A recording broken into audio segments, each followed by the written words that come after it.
পল্লব,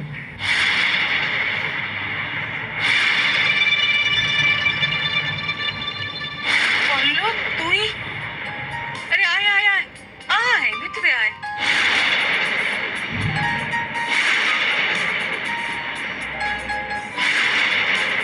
ও, এই বুঝি বিশুপুরি পাঁচ পোড়াটা।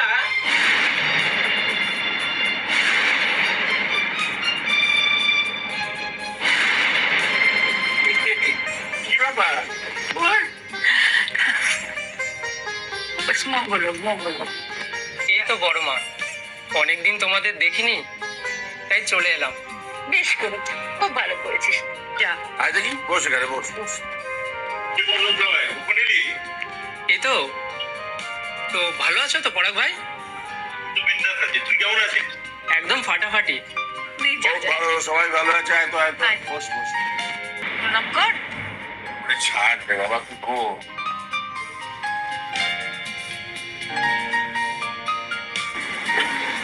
কেমন আছো গিন্নি ঠাকমা?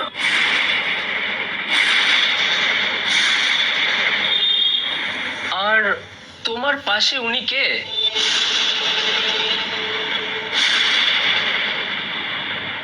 গত বছর পিসিমার নাতি সাপের কাপড়ে মারা গেল না? ইস, এছাড়া বউটা বিধবা হয়ে আছে।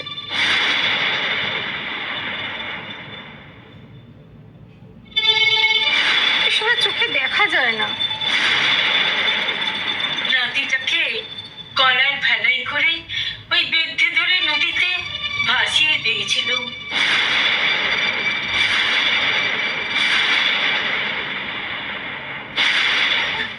মাদুকেও চেয়েছিল ভাসিয়ে দিতে গলায় ভেলাই করে।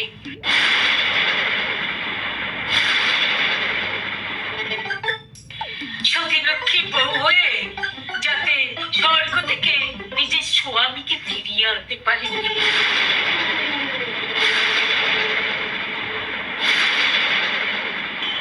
কিন্তু গায়ের লোকেরা তা হতে দিলে না। স্ট্রেঞ্জ, আজও এসব হয় নাকি এখানে? এ তো অন্ধ কুসংস্কার।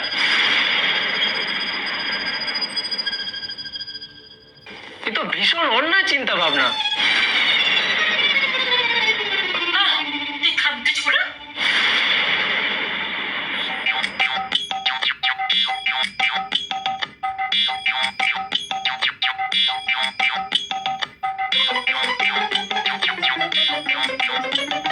মালতী দি, কি করছো গো?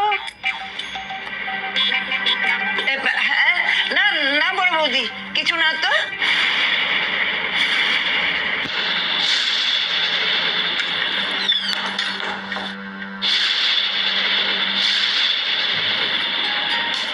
এই পল্লব, কি খাবি বল? খাবো তো বড় মা, একদম কবজি ডুবিয়ে খাবো। তবে যাদের সাথে এনেছি তাদের সাথে নিয়ে খাবো।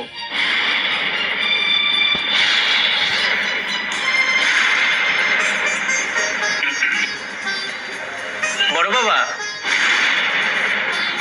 বড় মা, আমি আজ একা আসিনি, তবে তবে সারপ্রাইজ।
চরম শাস্তি দেবো, কিন্তু মা বাবার সাথে সব ভণ্ডুল হয়ে গেল।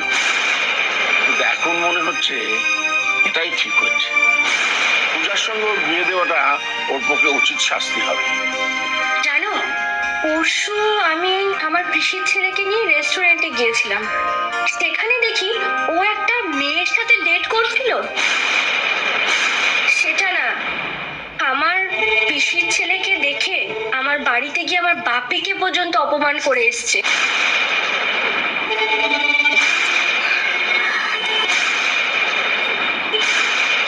পরাগ না একটু ছেলে মানুষ পূজা। মেয়েটার পরিচয় বলেছে ওর অফিস স্টাফ। কেউ তার অফিস স্টাফকে নিয়ে রেস্টুরেন্টে যাবে?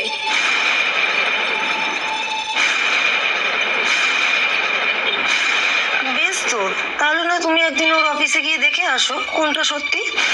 পল্লব, তুই তোর ঘরে যা, আমি তোর সাথে পরে কথা বলবো। ঠিক আছে বড় বাবা।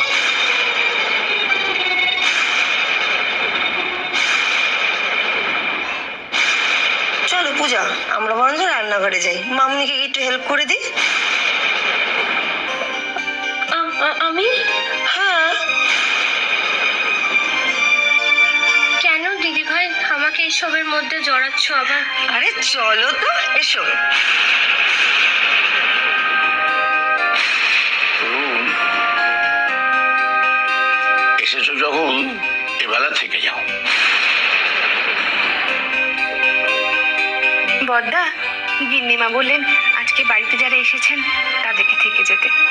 আয়, তুমি কিন্তু তোমার পরিবারকে নিয়ে এখানে থাকছো, সে দেখা যাবে।